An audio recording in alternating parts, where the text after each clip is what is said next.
विद्युत चालक, अचालक तथा अर्धचालक ये कौन से पदार्थ होते हैं, किस प्रकार के, अब हम पढ़ेंगे। चालक क्या होता है? जिन वस्तुओं पदार्थों में विद्युत आवेश आसानी से प्रभावित हो सकते हैं उन्हें चालक कहते हैं। जैसे धातुएं, जलीय विलयन। तो जिन वस्तुओं में मतलब जो करंट होता है, आपके घर में जो इलेक्ट्रिसिटी लगी होती है, जो लाइन लगी होती है, जिन जिन में करंट बह जाता है बड़े आराम से, उन्हें कहते हैं हम चालक। जैसे लोहे की भी कोई चीज होती है और सभी धातुएं लगभग इनमें मुक्त इलेक्ट्रॉन होते हैं, जिनकी वजह से उनमें आवेश बह जाता है, आवेश प्रवाहित होता है और वे विद्युत की चालक होती हैं। और जलीय विलयन में मुक्त आयनों के कारण आवेश प्रवाहित होता है, जिससे वो भी विद्युत के चालक होते हैं। अचालक, जिन पदार्थों में विद्युत आवेश प्रवाहित नहीं होता है उन्हें अचालक कहते हैं। जैसे रबड़, अभ्रक, सूखी लकड़ी, प्लास्टिक, कांच, कागज। रबड़ में आवेश प्रवाहित नहीं होता है, इसलिए कहते हैं जब लाइट का काम करो तो रबड़ की चप्पल पहन लो, क्योंकि उससे करंट नहीं लगता। अभ्रक, प्रेस में अभ्रक का इस्तेमाल किया जाता है, इससे आप प्रेस करते रहते हो, करंट नहीं लगता। सूखी लकड़ी में भी आवेश प्रवाहित नहीं होता। प्लास्टिक में, कांच में, कागज में, इन सभी में विद्युत आवेश प्रवाहित नहीं होता, तो ये अचालक पदार्थ हैं। अब आते हैं अर्धचालक। इन पदार्थों में विद्युत आवेश प्रवाहित नहीं होता है, परंतु भौतिक परिस्थितियों जैसे उच्च ताप, अशुद्धियों की उपस्थिति बदलने पर यह आवेश प्रवाहित कर सकते हैं, इन्हें अर्धचालक कहते हैं। मतलब कुछ पदार्थ ऐसे होते हैं, सिलिकॉन, जर्मेनियम, ये वैसे तो है ना आवेश प्रवाहित नहीं करते, लेकिन यदि इनमें कोई अशुद्धि मिला दी जाए या ताप बढ़ा दिया जाए तो ऐसी स्थिति में ये पदार्थ विद्युत का प्रवाह करने लगते हैं।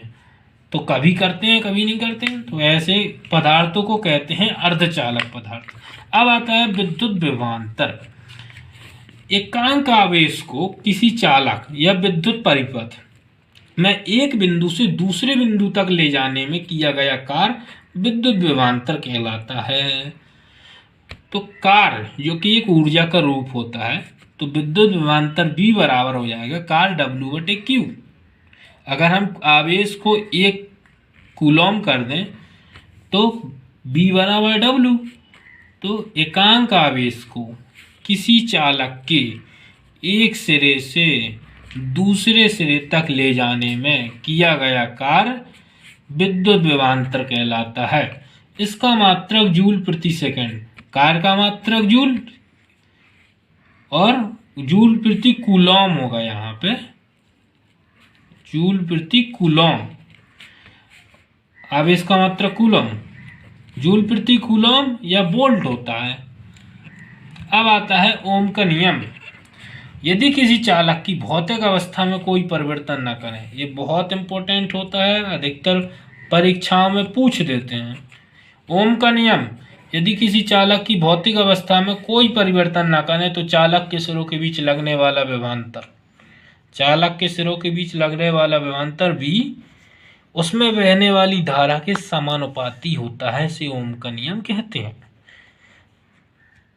B समानुपाती है I के, तो B बराबर RI। जब भी समानुपाती हटता है तो एक नियतांक आता है, और R क्या होता है वहाँ पे, नियतांक, या R बराबर होता है प्रतिरोध।